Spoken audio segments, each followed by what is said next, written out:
Hello, my name is Jason Reichl, and you're listening to Risk Management Brick by Brick. I'm fascinated with people who are helping build and maintain the physical world around us. On each episode of this podcast, we'll dive in with a risk manager, speak to them about how technology plays a role in this process. Welcome to Brick by Brick. I'm Jason Reichl with Brad Hibbert. Hey, Brad, how are you doing today? I'm doing great. Thanks for having me on the show, Jason. Great. We like to get started with a hypothetical. If you or someone in your family was going to give you a risk score as a person, what would you be? Would you be risky? Would you be squeaky clean? What's Brad's risk score? Break us down your personality. From 10 being risky to 1 being squeaky clean, I'm probably about a 3. I'm pretty conservative with our, we have an infrastructure at my home network and everything's pretty locked down. So yeah, I've been in the security space for quite some time now. So I try to keep things pretty clean here. Let's quickly, for the listeners at home, go through sort of your background and how you ended up where you're at right now. Yeah, sure. Yeah, I kind of came up through the technical side. I did my undergrad in business and computer science. I kind of got into the development side of things, then went back to school, later on did my MBA. And then switched over to the vendor side where we're creating products to help companies. I love kind of getting in, seeing how different companies operate in different industries and what the challenges are, and then trying to apply some technology to solve those problems. So I've been doing that for the last 25 years now. Well, you know, that's music to my ears. Majority of people listening to the podcast are risk managers, right? A variety of industries, primarily focused on the built world. It's always very interesting to have a guest who's been in the space for a long time and is working on technology to help de-risk businesses. So let's start with, I think the question my audience would have is, what in 2024 are some of the biggest risks that you're focused on and that you think organizations should pay attention to? Yeah, so when I came up through a number of different places. The last place we were at, we were focused on more internal risks around vulnerability management and perimeter scanning. And we did a lot of privileged access management. So helping a lot of companies and CISOs work with the risks team on minimizing those threats about the infrastructure that you manage. And what we found then was that many of the companies we were working with, they didn't have any visibility or exposure or insights to the third parties that they were doing business with. And so I came over here in 2019 to kind of go after that challenge. Like how are you assured that all your partners, your third party partners, that's vendors and suppliers and contractors, joint venture partners, and those sorts of guys are putting the right level of diligence and oversight to protect the data, the systems, and the people that you and your internal teams are doing. So for us, this is a market that we're seeing heating up. If you take a look at the last few years, the number of software supply chains that have been sort of the avenue or the on-ramp, I guess, for a lot of these attackers has been on the increase. And this is certainly something that we're trying to promote and be vocal about, that people really need to get a handle on this. It is the soft underbelly for many organizations that are allowing these threats to be successful. So when we talk about the risk that third parties pose working with you and your business, what's the right way to break down and think about the different threats or the different areas that a third party risk management program is built out of? You know, a lot of people have different philosophies. A lot of people in this industry, got to this position moving through an organization, right? And they don't have really a lot of formal training, maybe in risk mitigation and other things like that. So how do you think about what risk is? Where should they be looking? What are the key areas that you've honed in on? Yeah, and it's a great question. I think it's not a one size fits all. So I think like many risk programs, you want to understand, what are the most impactful risks and prioritize those to the top. So for us, our clients are still dealing with the third-party programs where they're trying to manage it with manual spreadsheets and these sorts of things. And when we say, well, what third parties are you working with? Well, they don't know. Okay, well, let's start off by doing this. Let's inventory who you think are your most critical third parties that you do business with, or the ones that can have the biggest impact on the business. Let's understand what those relationships are like. Like, is there data being exchanged? Do they have access to your system? So what level of risk that poses to your organization so you can prioritize those third parties and not try to focus on everybody at the same time, but focus on those high priority ones first. Then once you do that, you can profile and tier those third parties and figure out sort of what's the right size of diligence. So you can right size that diligence to apply to the third party based on that relationship and risk. If you try to treat every third party the same and go through the soup to nuts of every question you could ask, It's just going to be too much data. It's going to be too much overhead. You're not going to be able to scale your program. It's going to come to a grinding halt. Right. And then you're not going to know also what areas you need to be focusing on because you haven't really prioritized anything. Yeah, exactly. Yeah. So, from a risk perspective, we started off, or most companies started off really targeting the third-party programs at their vendors, right? And so from that perspective, when you think about vendor risk, and we usually, our counterpart at a client site is typically through the security organization, because they're the ones that are typically tasked with, understand these security controls and things people have in place. So the risk team will ask the security team to go out and perform kind of do their thing, if you will, and do the assessments and scores and all those sorts of things, right? And so that typically focuses on security controls and privacy. And we still think that's probably where if you don't have a program today, that's probably where many people should start and could start. I think over the last number of years, before COVID, as you expand those kind of those dimensions of risk, we see a lot more people starting to harmonize with additional risk vectors in their program. They would add things like, ESG, modern slavery, diversity. Those were kind of the pre-COVID things that were really heating up in the marketplace. And then all of a sudden COVID hit, and then you have a business resilience issue. So now they're starting to try to grow that program and harmonize across more teams to go after, business resilience. And so, and of course, this is driven by a lot of the new compliance mandates coming on board as well, like DORA, the German Supply Chain Act, and those sorts of things. So that's kind of how we've kind of seen the market grow over the last number of years. And this year, of course, AI and AI threats are certainly on top of mind as well. Yeah, so I think that's really a dynamic thing. So you have your third-party relationships, what sensitive information is going back and forth, what procedures, policy. This is sort of what most people would think about vendor risk management. And then these three additional factors being the different risk factors, the different elements of programs that you could build business resilience and AI.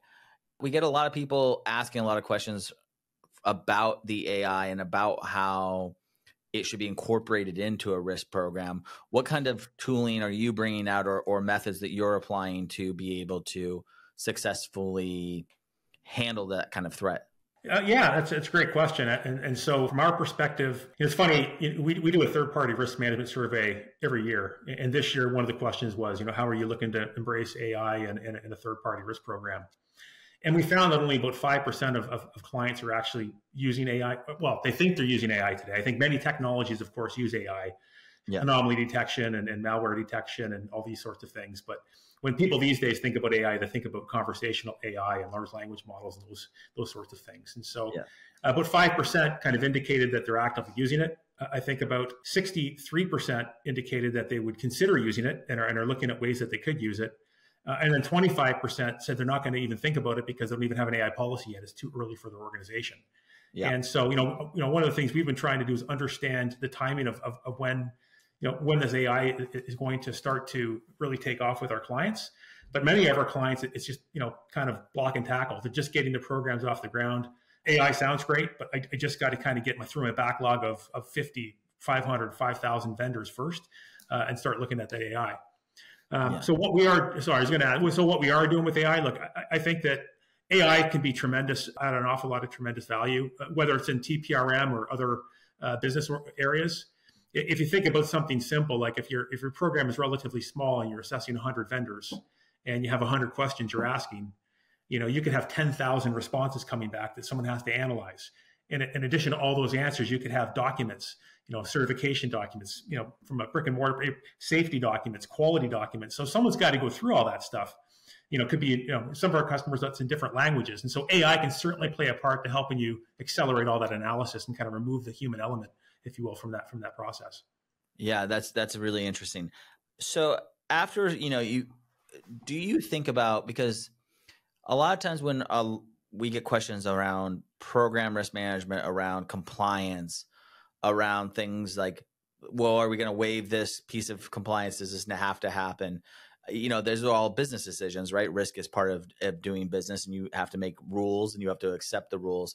But how do you help organizations expose the amount of risk that they've accepted within their organization? How is that done? And how do you recommend, or how have you seen successful businesses look at how much risk they're taking on? Yeah, so there's that's a great question. I think there's 2 points to that. I think one is, don't try to take on everything at the same time. Like start if you're going to start with a team, you start with a certain type of risk, so cyber or privacy, and kind of grow the program there, or start with a small business unit, look at their particular. Don't try to do the whole company for all risks. Just, don't try to boil the ocean. So that's one thing that we look at.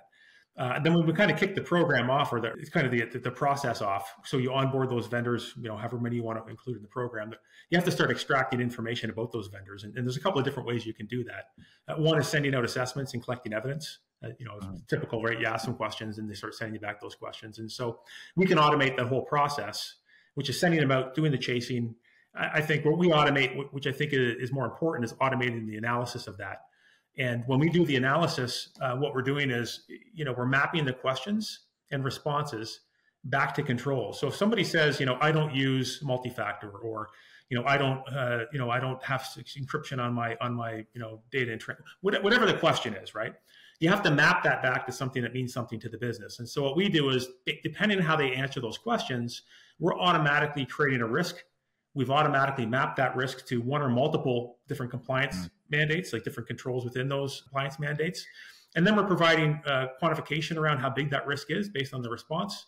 And then we provide prescriptive guidance on what they should do about it. And so really it's a bottom-up approach. So if you ask all these questions, we're starting to look at all the risks, we're quantifying them, we're contextualizing, then we bubble that up at both the vendor level, and then it could be at the business unit level, and then at the corporate level. Does that make sense? Yeah, absolutely. I think that systematic approach works really well as a framework. So often, I think organizations are afraid to really partner with their third parties, and they want to send out this large assessment to assess for everything and then not communicate to them for a year until they need to refresh that information. They're very, very worried about communication. But, I think the bigger thing is, are you working in tandem with your partners to eliminate those by degree, right? Exactly what you said around how large is this risk? How much risk is this proposed to the relationship or to your policies? And then working your way down, that tickler to eliminate all of those, because you're probably never going to get to everything. Yeah.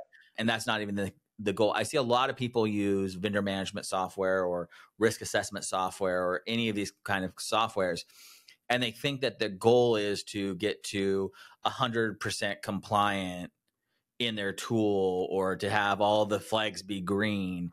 Right.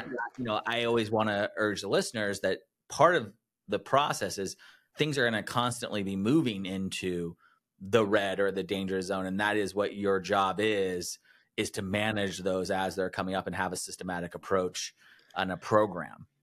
Yeah. I mean, one of the trends that we are seeing is, a few years ago, people thought about the third-party risk programs as a checkbox. You do your assessment, the responses would come in, and you would file the report. Right. But that's just the starting point. I mean, you need to actually do something about the risks that are identified, which is going out and remediating those risks. And the challenge that a lot of teams have is, when they try to do it manually or using unautomated processes, is they spend so much time collecting the evidence, they don't have the staff or the people to actually go out and do the remediation work, which is a challenge. So the more you can automate some of that front end work and alleviate your team from kind of opening up documents and scanning documents and stuff, the more time they can spend to that important stuff, which is kind of reaching out to the third parties, interacting with them, telling them in business terms and compliance terms why they have to fix these things, and actually taking those remediations to closure. So you can actually track your sort of your risk exposure dropping over time. Right. That's certainly something we're seeing more and more customers asking us, trying to push on this year. Yeah, one thing that people keep talking about is velocity of closing down the risk, right? So we identified a risk, and then it took us 2 weeks to close that down. So what's the velocity of how fast we can respond to risks that are being identified and then getting them closed down? And over time, are we improving that as a standard metric, so that showing that your team on the risk side is actually getting better at mitigating these risks and closing them down faster? Yeah, and the other thing, in addition to the remediation, is as you mentioned, keeping that open dialogue with the third parties is important, just as is monitoring those third parties on an ongoing basis. So, we found another trend that we've seen is that I think 60 to 70% of our clients, when they start a program, don't just do assessments. It includes document analysis and all that stuff, but they also include monitoring, where they're monitoring that third party for negative news. They're monitoring the deep web, dark web. They do all the cyber monitoring as well. So they get that 360-degree sort of full comprehensive risk profile of those third parties that's constantly being updated. because, you could do a scan today and you think you're fine, but something could happen tomorrow or next week with that third party that your team should be aware of, right? Because you could modify your behavior to reduce the impact of certain vectors of risk. Absolutely. Thank you so much for going into that. I always appreciate when someone comes on with solid frameworks that people can put into practice tomorrow, because I know so many people are moving from, their spreadsheets or disparate pieces of software into trying to build a program that they can do this in. And I think sometimes people just don't even know where to start. I'm going to ask you a game we like to play on the podcast called Risky or Too Risky. I'm going to give you 3 quick fire questions. You tell me risky or too risky. Boy. You ready? Okay. This is the part where everyone says they really get to know you. So let's see if it works here. Imagine, if you will, that you're driving into work, you have a cup of coffee and the lid is off. Is that risky or too risky? That's probably risky, but I got to admit that's probably something I do more than I like to admit. Okay, good. we have Tim Hortons, so that's kind of a staple here. Yeah, absolutely. Stay or hit on 17 at a table of blackjack. If you're going to hit on 17, stay. Okay. For sure. So, yeah. Too risky. This is the crazy one. They put it on here, but I think it's funny. You're planning to go bungee jumping and you didn't actually see the instructor checking your equipment. Risky or too risky to go on that bungee jump? Yeah, I'd be in my car on my way home. Yeah, I wouldn't do that. Yeah, that's too risky for me. Yeah, too risky. I agree. I was like, I think everyone in the planet is going to say this is too risky. But I mean, you got to trust that they have systems, I guess. I'm not. Last question of the podcast. Thank you so much for joining me for this 20 minutes. A piece of advice that you would give to your younger self or someone coming into the industry. I mean, dealing with risk, dealing with managed relationships, this business stuff. I don't think any of us started off saying this is what we were going to do for a profession. It's something kind of you find your way to. So what's a piece of advice for someone coming into this profession or to your younger self?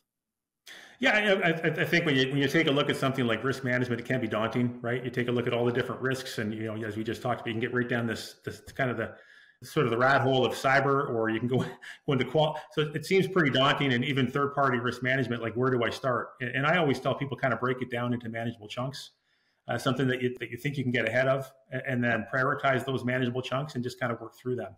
Don't be a deer in the headlights, and just kind of work your way through it. Yeah, I absolutely agree with you. Thank you so much, Brad. It was great having you. I really appreciate it, and we'll see you next time. Great, thanks, Jason. Thank you, later. Bye.